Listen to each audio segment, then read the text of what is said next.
why you decided to wear that specific shirt this morning. We are talking about weather and seasons. We are, and it sounds so mundane, doesn't It it? sounds mundane, right? How's the weather? It's Yeah. the elevator pitch of boredom. It's the thing you talk about when you're stuck in an elevator with a stranger. Exactly. But when you actually dig into the source material we have today, you realize weather isn't just a backdrop to our lives. It is a complex system of environmental cues that we are constantly decoding, usually subconsciously. Right, and that's the mission for this deep dive. We aren't just telling you it rains in April. That's not the point. We want to unpack the behavioral response to the atmosphere. Specifically, sartorial choices. Why do we cover our bodies the way we do? The sources we have act as this definitive guide, almost a strategy manual, for navigating the 4 major distinct energy cycles of the planet. Energy cycles is the right way to frame it. I really like that phrasing. It feels right. Because that's what a season is, right? It's a shift in solar energy distribution. Yeah. And for you, the listener, understanding this isn't just about looking out the window to see if you need an umbrella. It's about thermal regulation. It's about physics. It's about the physics of insulation. It's about taking that split-second decision you make at, 7 a.m., sweater or jacket, and understanding the biological and physical logic behind it. I love that. We're turning the subconscious habit into a conscious strategy. And we have a lot to get through today. A whole year's worth. The whole year. We're going to talk about the thermodynamics of heat waves, the survival physiology of blizzards, and why layers, which we hear about all the time, are actually a sophisticated engineering solution to the chaos of spring. Layers are essentially modular engineering for the human body. Modular engineering. See, I love that. We'll get into the physics of dead airspace and why 2 thin shirts are, believe it or not, often warmer than 1 thick one. Exactly. So let's not waste time. Let's dive into the first turbulent era of the year. Segment 1, spring. The season of change, or, if you want to be technical about it, the season of atmospheric instability. That sounds more dramatic. I like it. It is dramatic. The sources generally define this window as March through May, at least for the Northern Hemisphere. But the defining characteristic here isn't just a date on the calendar. It's the conflict in the air. Total conflict. The text describes it as warm overall, but with this very specific, very annoying caveat, cool mornings. And that's the rub, isn't it? That cool morning versus warm afternoon dynamic is the defining friction of spring.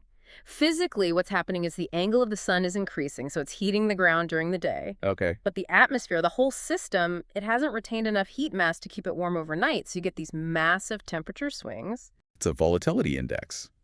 The source lists windy and rainy as major factors, but it sums it up with one key sentence, and this is the important part. The weather changes often. That's it. It feels undecided, like the planet can't figure out what temperature it wants to be. It's moody, and that instability creates a massive tactical dilemma for humans. We are homeotherms. We need to keep our internal body temperature locked at roughly 98.6 degrees Fahrenheit or, 37 Celsius. Right, our bodies are constantly working to maintain that balance. Constantly. But the environment in spring is swinging wildly from, say, 45 degrees to 75 degrees in the span of just 6 hours. So you're stuck in the Goldilocks zone, but it's a chaotic Goldilocks. A very chaotic Goldilocks, yeah. If you dressed for the 8 a.m. bus stop, you're sweating through your shirt by the 2 p.m. coffee run. Been there. We've all been there. But if you dress for the afternoon sun, you're hypothermic in the morning. You're shivering. Exactly. It's a thermal regulation nightmare. And the source gives us the solution, which really, it creates the foundation of spring fashion logic. Light layers. Light layers. Sounds like marketing jargon, doesn't it? But let's break down the physics of why this actually works. Okay. The inventory list in the text is specific. Light jacket, sweater, long sleeve shirt, jeans, light scarf, sneakers. Notice the modularity in that list. Every piece can be added or removed. The goal here is removability. But let's look at why layers keep you warm in that cool morning. It's not just the fabric, it's the air. The air, how so? Right. When you wear a long sleeve shirt and then you put a sweater over it and a light jacket over that, you are trapping thin layers of dead air between those fabrics. Dead air. Air that's not moving. And air is actually a terrible conductor of heat, which makes it a fantastic insulator. Those trapped air pockets prevent your body heat from escaping. So you're basically wearing an atmosphere. You are trapping a personal atmosphere against your skin. Precisely. You're engineering a microclimate next to your skin. That's a perfect way to put it. But the genius of the spring strategy, And why the text emphasizes clothes you can take off easily is that as the ambient temperature rises, you can strip away those insulation layers. So it's active participation. Very active. In winter, you bundle up and you kind of just stay that way. In summer, you wear as little as possible. But spring requires you to be a wardrobe manager all day long. Yes. You are constantly monitoring your own internal thermostat and adjusting. You're constantly adjusting your clo value. Your clo value. Okay, I feel like I should know what that is, but I don't. It's a technical unit scientists use to measure thermal insulation. A naked person has a clo value of 0. Okay, that makes sense. A heavy winter suit might be a 4. In spring, you need to start the day at a clo of maybe 1.5 because of that crisp morning air, and end the day at 0.5 when the sun is peaking. And layers allow you to do that. Layers allow you to dial that number down incrementally. It's granular control. That is fascinating. So a big heavy coat is all or nothing. It's a clo value of 4 or 0. You're either wearing it or you're not. Exactly. Binary. But a sweater plus a jacket plus a shirt gives you options. You can go from 1.5 to 1.2 to 0.8. You get it. You can fine-tune your comfort. Let's look at the specific items again. Light scarf. That seems like a style choice to me, but is there function there? Absolutely. 100% function. The neck is a major heat loss zone because the blood vessels, the carotid arteries, and jugular veins are massive, and they sit very close to the surface of the skin. So they're like radiator pipes. They're exactly like radiator pipes. A light scarf is a high-impact, low-bulk way to regulate temperature. If you get too hot, taking off a scarf dumps heat way faster than taking off a sweater. It's your emergency vent. It is. It's the quickest, easiest adjustment you can make. And sneakers instead of boots. The text highlights this transition. Yeah, and that's all about thermal regulation for the feet. Boots are designed to trap heat and, crucially, to block moisture. Which is great in the snow. Great in the snow, but that also means they don't breathe well. In spring, you want air circulation. Sneakers usually have canvas or mesh. They allow the heat generated by walking to escape, keeping your overall body temperature lower and more stable. The source also mentions the visual cues. Flowers grow and trees become green. It paints a pretty picture, but it also signals that biological waking up process. It does. Which brings us to the psychological aspect of it all. How so? We often see people jumping the gun in spring. Yeah. It's 55 degrees and you see a guy in shorts. The optimistic dresser? I've definitely been that guy. We all have. We are so desperate to escape the winter confinement that we often underdress in spring, ignoring that cool morning warning in the text. We see the sun and we just lose our minds. We do. But the strategy guide is clear.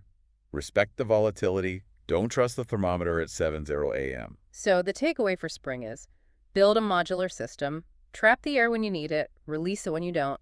Be ready to adapt on the fly. Be ready to strip. Tastefully, of course. Of course. Now, as we move through May, the volatility settles down, the sun angle gets steeper, the days get longer, and we enter the danger zone of heat. Let's pivot to segment 2, summer. The season of heat management, or physically speaking, the battle against entropy and radiation. The source sets the timeline here as June through August, and the conditions shift dramatically. We go from warm to hot, from windy to sunny. And there are specific atmospheric conditions mentioned here that are really, really important. Humid. Humid. The text defines that later as wet and hot air. And honestly, that feels like an understatement. It is a massive understatement. The distinction between hot and humid is crucial for human survival. It's not just about comfort. Really? Survival? Absolutely. The source mentions dry heat for some countries and humid for others. These require slightly different strategies, but the enemy is the same: excess thermal energy. We get some extreme vocabulary here, too. Heat wave, high temperature. These aren't just weather descriptors. They sound like warnings. They are warnings. A heat wave implies a system stressor. It's a prolonged period where the environment is hotter than your skin temperature. Which means you can't cool down just by radiating heat into the air. Correct. The gradient is wrong. Heat is flowing into you, not out of you. So what's the human reaction? The source gets biological here. It says simply, people sweat. Let's unpack that because it's incredible. Sweating is an evaporative cooling process. It's our superpower. Our superpower. I mean it.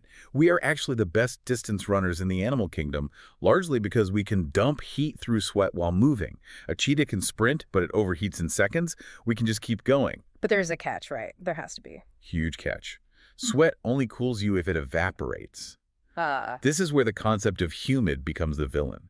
If the air is already 90% saturated with water vapor, which is what humidity is, your sweat has nowhere to go. It can't evaporate. So it just sits on your skin. It just sits on your skin, boiling you. You're wet, you're miserable, and you're not cooling down. That is a terrifying image. This brings us to the wet bulb temperature phenomenon, doesn't it? Exactly. When humidity is high, it feels like temperature rockets up because your primary cooling mechanism, sweating, is disabled. It's incredibly dangerous. So let's look at the clothing strategy. Yeah. How do we fight the strong sun and the broken cooling mechanism? The source is very specific about materials and colors. It has to be. It recommends thin materials and specifically mentions cotton. This is interesting because in hiking or winter circles, people have this mantra, cotton kills. Right, because it holds moisture. Exactly. It holds moisture and loses all its insulation. But in a dry, hot summer, cotton is king. Why is that? What's the difference? Cotton is hydrophilic. It loves water, so it absorbs your sweat. If the air is dry, that wet cotton shirt acts like a swamp cooler against your skin.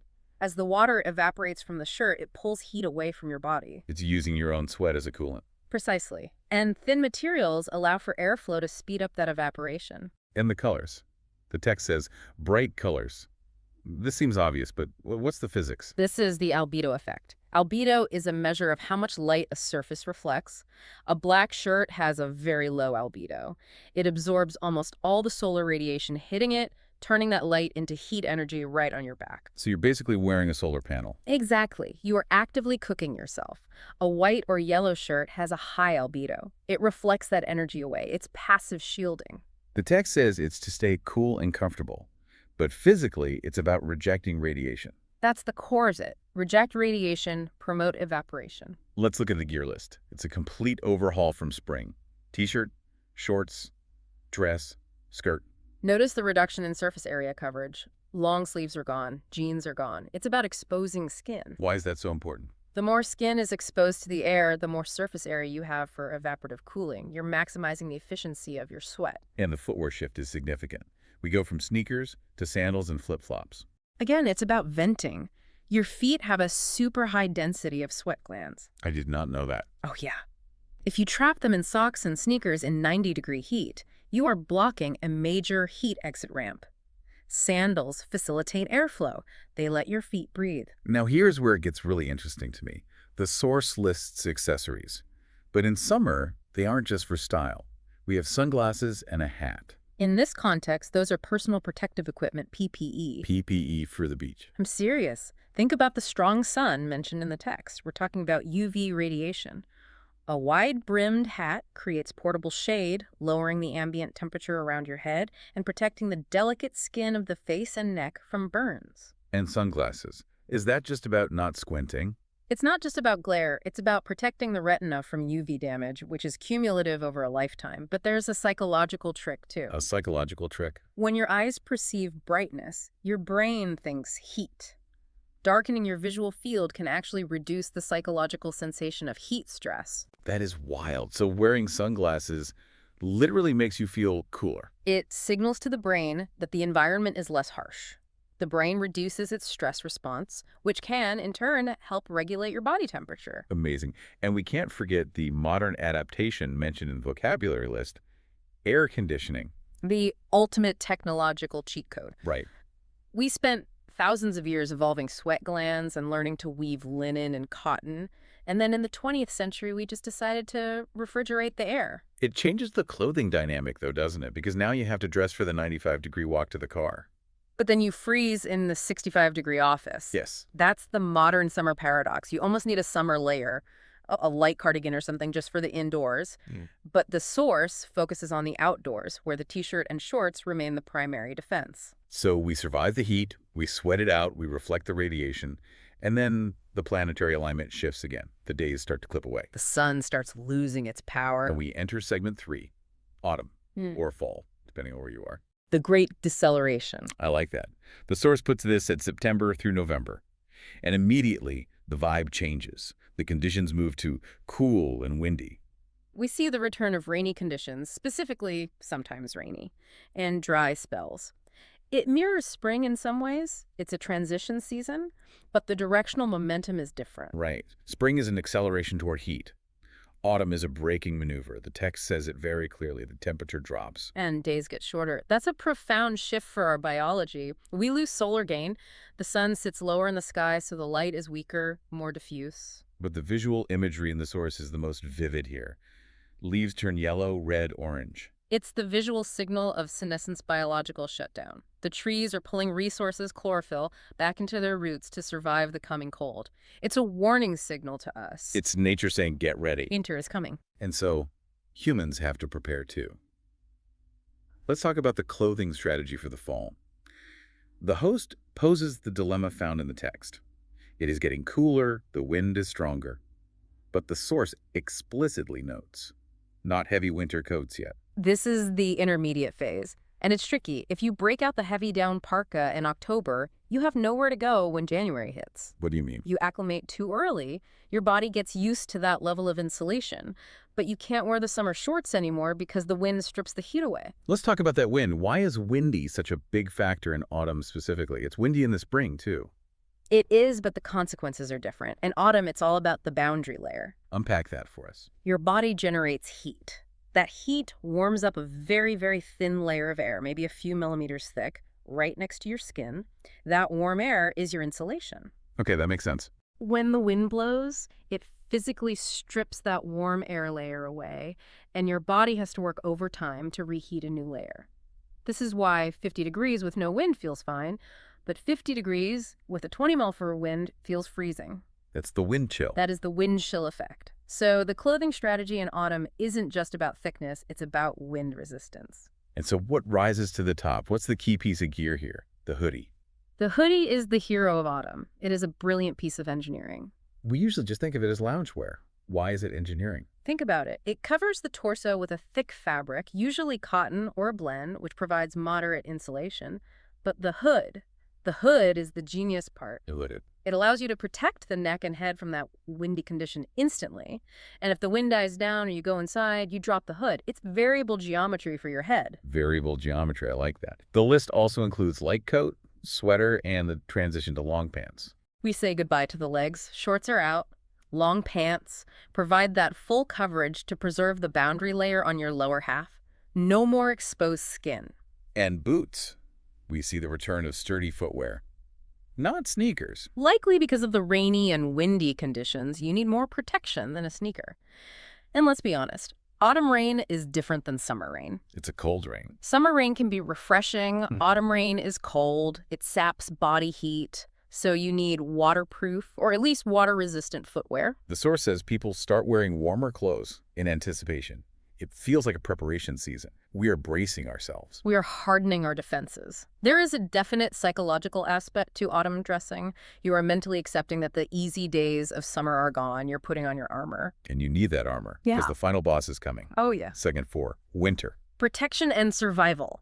This is where the stakes go from uncomfortable to existential. The months are December through February. And the description of conditions is sparse but severe, cold, freezing, snowy, icy, cloudy. It's a hostile environment. Biologically, humans are tropical apes. We evolved near the equator. We are not designed for this. So all of this is technology. Without technology, and clothing is our oldest technology. Yeah. We die in this environment very quickly. The vocabulary provided here is intense. Blizzard, frost, below zero, freezing temperature. Below zero is a critical threshold. It means the water in the environment turns to solid rock, ice. And more importantly, the water inside living cells can freeze if not protected. That's frostbite. That's frostbite, that's cell death. The source makes the stakes very clear. Yeah. Under the why section, it says people can get sick. And that's putting it mildly. That's the motivation. In summer, the risk is a sunburn. In winter, the risk is hypothermia. The body starts shutting down non-essential systems to keep the heart and brain warm. This is known as vasoconstriction. Vaso what? Vasoconstriction. Your blood vessels in your hands and feet clamp shut to keep the warm blood in your core. That's why your fingers and toes hurt first. Your body is sacrificing them to save your life. Wow. So when we put on gloves, which are on the gear list, Huh. we are trying to counteract that physiological sacrifice. Exactly. We are externally insulating the parts that the body is internally abandoning. We're telling the body, it's okay, I've got this covered. Let's look at the strategy to prevent this. The goal is explicitly stated to protect their body heat. Notice the phrasing, protect. You possess the heat. You are the engine. The environment is a vacuum trying to suck that heat out of you. You have to guard it. How do we do that? The material shift is drastic. We move to warm materials. The text lists wool and fleece. Why these specific materials? Why not just 5 layers of cotton t-shirts? Because cotton, as we said, collapses when it gets wet, even from sweat, and loses all its air pockets.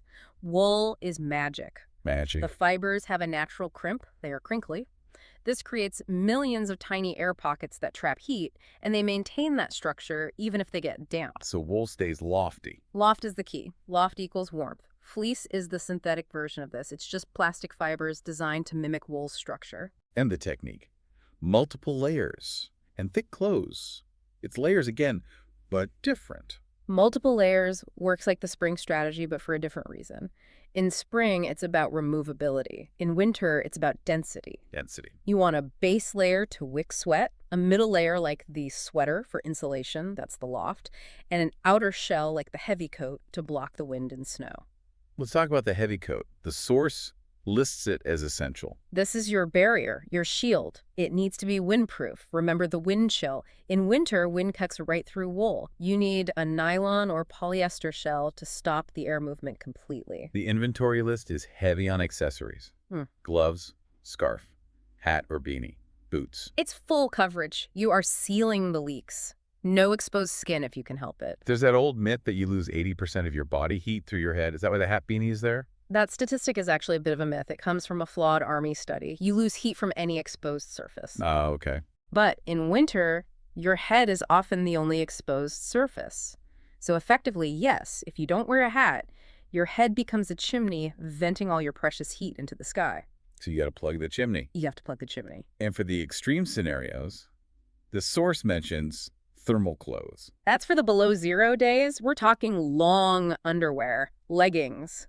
These go right against the skin. Why is tight fitting better for that base layer? Because you don't want any cold air circulating next to the skin. You want that fabric touching you, pulling moisture away, and keeping that boundary layer locked down tight. It really feels like armor. We are suiting up for battle against the elements. It is environmental armor. We are terraforming our own bodies to survive on a planet that is, in that moment, trying to freeze us. So we've survived the cycle. We've gone from the light layers of spring to the heavy armor of winter.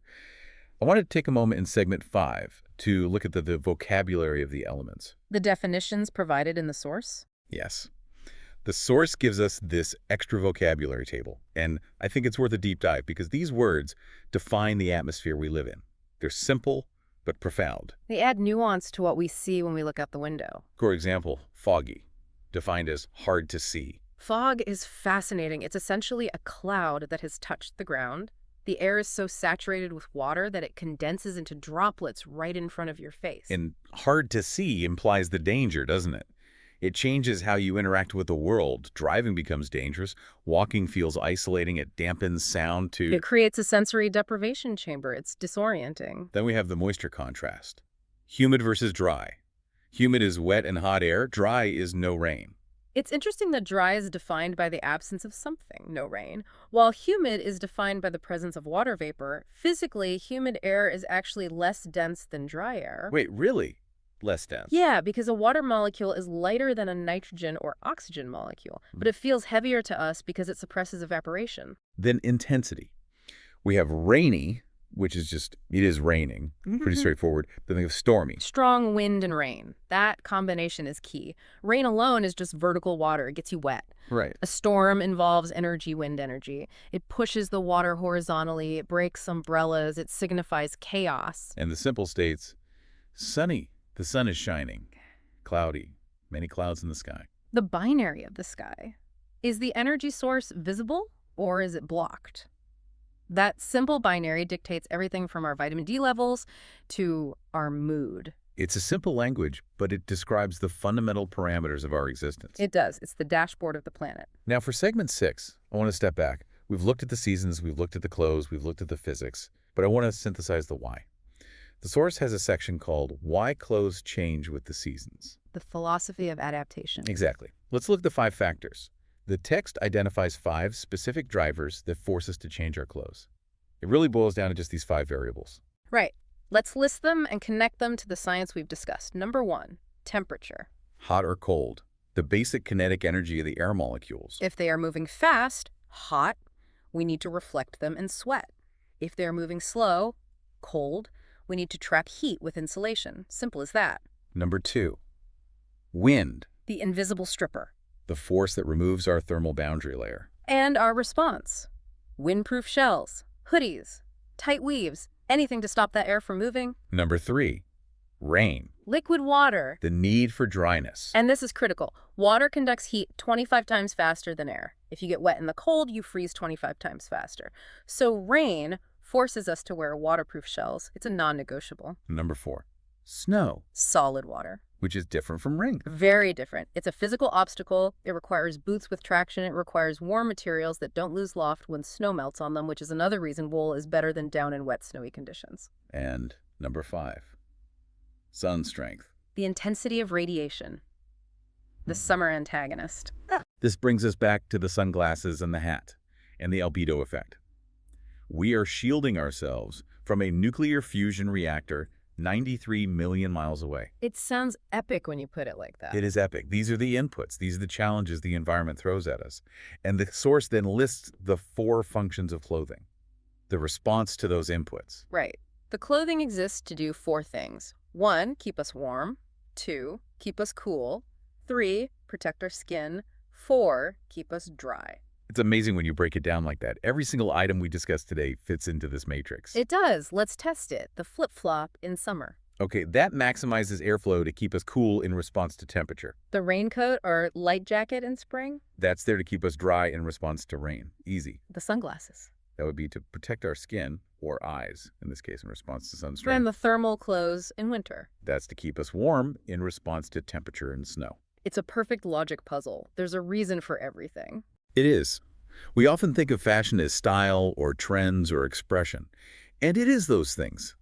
But at its core, as shown in this text, it is a functional response to physical data points. It's engineering. We are engineering our own survival.